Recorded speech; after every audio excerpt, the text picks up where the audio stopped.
Budget మీద చర్చ objection ఉంటే ఎల్ఏ మినిస్టర్ కానీ డిప్యూటీ సీఎం ఫైనాన్స్ కానీ లేవాలి అధ్యక్ష. రేపు పద్దుల మీద చర్చ ఉంది.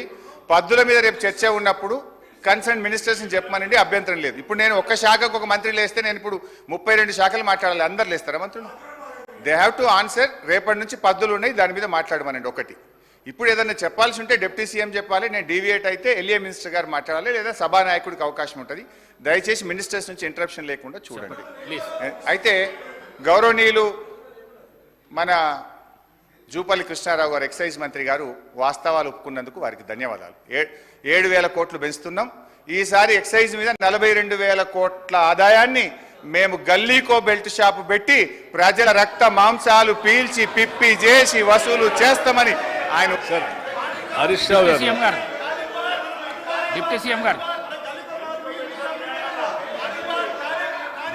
డిప్యూటీ సీఎం అధ్యక్ష ఆగండి.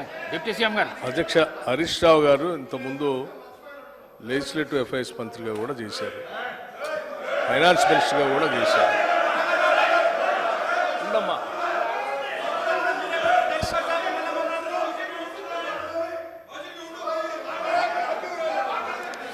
సభలో ఇవాళ 10 సంవత్సరాలు వాళ్ళ ఆర్థిక విధ్వంసం చేసి రాష్ట్రాన్ని అప్పులపాలు చేసి అసలు ఈ రాష్ట్రంలో పనిచేస్తున్నటువంటి ఉద్యోగస్తులకి జీతాలు కూడా ఇవ్వలేనటువంటి కటకటలాడే పరిస్థితులు ఈ రాష్ట్రాన్ని నెట్టేస్తే ఇప్పుడే కొద్దిగా ఘాట్లో పెట్టి నెల మొదటి తారీఖున వాళ్ళ జీతాలు ఇస్తూ ఇటు వ్యవసాయాన్ని, సంక్షేమాన్ని, పరిశ్రమల్ని, హైదరాబాద్ నగరాన్ని, మహిళల్ని, యువతని అందరినీ దృష్టిలో పెట్టుకొని ఒక ఆలోచనాభరితమైనటువంటి బడ్జెట్ను ప్రవేశపెడితే రాష్ట్ర వ్యాప్తంగా ప్రజలందరూ హర్షిస్తూ ఉన్నారు. కానీ హరీష్ రావు గారు ఒక్కడికి మాత్రం చాలా కంటగింపుగా ఉంది అధ్యక్ష. ఏంది రాష్ట్రాన్ని బాగు చేయటం కోసం ఇట్లా బడ్జెట్ పెడతా ఉన్నారు, మాలాగా ఆదాయాన్నంతా రకరకాల మార్గాల్లో ఖాళీ చేస్తే అయిపోయేది కదా, ఇదేంది అని వారు మాట్లాడుతూ మేము వాస్తవాలే మాట్లాడతాం, మాదంతా విన్న తర్వాత మీరు చెప్పండి అన్నారు. నేను సైలెంట్ కూర్చొని రాసుకుంటున్నాను.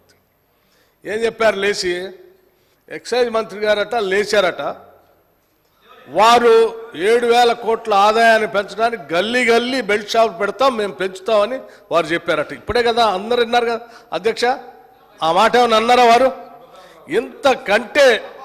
ఇంతకంటే అన్యాయంగా ఉన్నది లేనట్టు లేనిది ఉన్నట్టు ఈ రాష్ట్ర ప్రజలకి భ్రమలు కల్పించి 10 ఏళ్ళు రాష్ట్రాన్ని సర్వనాశనం చేశారు.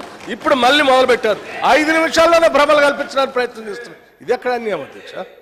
మీరు వాస్తవాలు జాగ్రత్తగా రాష్ట్ర ప్రయోజనాల కోసం క్రిటికల్ ఎనాలిటికల్గా మేము పెట్టిన బడ్జెట్ మీద ఇగో దీనికి పెట్టారు, ఈ శాఖకి ఇది సరిపోలేదు, ఈ శాఖకి తగ్గించారు, ఈ శాఖ పెంచారు, దీనివల్ల యువతకు నష్టం అవుతుంది, దీనివల్ల 72,000 కోట్లు పెట్టడం వల్ల వ్యవసాయానికి నష్టం జరుగుతుంది, అంత పెట్టకుండా ఉండాల్సి ఉండే, మాలాగా ఏదో 15,000-20,000 కోట్లు పెడితే బాగుండేది, లేకపోతే హైదరాబాద్ నగరానికి 10,000 కోట్లు పెట్టారు, ఎందుకు పెట్టారు అనవసరం, దీన్ని గాలికి వదిలేస్తే మాలాగా కొద్ది వర్షం రాగానే మొత్తం మురుగునీళ్ళంతా రోడ్డు మీదకి వచ్చి ఇబ్బంది పడేవాళ్ళు, అట్లా చేయాలి. కానీ ఇదంతా ఏందని చెప్తే కొద్దిగా బాగుంది. ఇవన్నీ వదిలేసి ఏదేదో మాట్లాడుతున్నాం. నేను ఇప్పుడు కూడా చెప్తా ఉన్నాం, మీరు చెప్పేదాన్ని ప్రతిదాన్ని వింటా ఉన్నాం.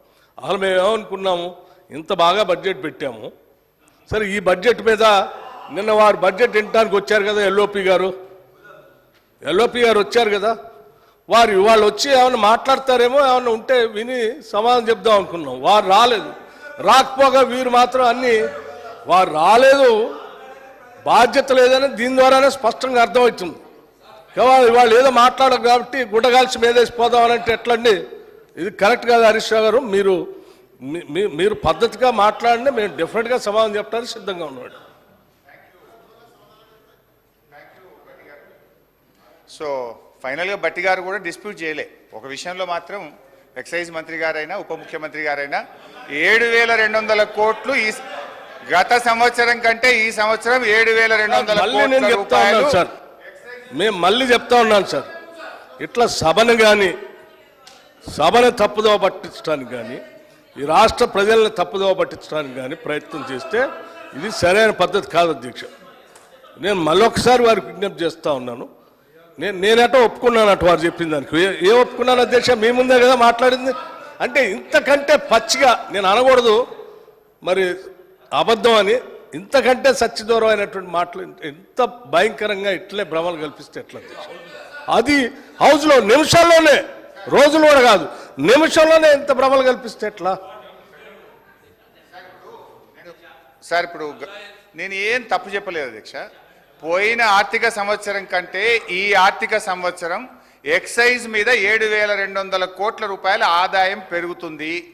ఈ సంవత్సరం 42,000 కోట్ల రూపాయలు ఎక్సైజ్ మీద మేము ఆదాయం తెచ్చుకుంటామని బడ్జెట్లో పెట్టారా లేదా బట్టి గారిని చెప్పమనండి. మళ్ళీ ఒకసారి చెప్తా మీకు లెక్కలన్నీ మీరు మాట్లాడేటప్పుడు. అయినా మీరు తొందరపడుతున్నారు కాబట్టి చెప్తున్నాను.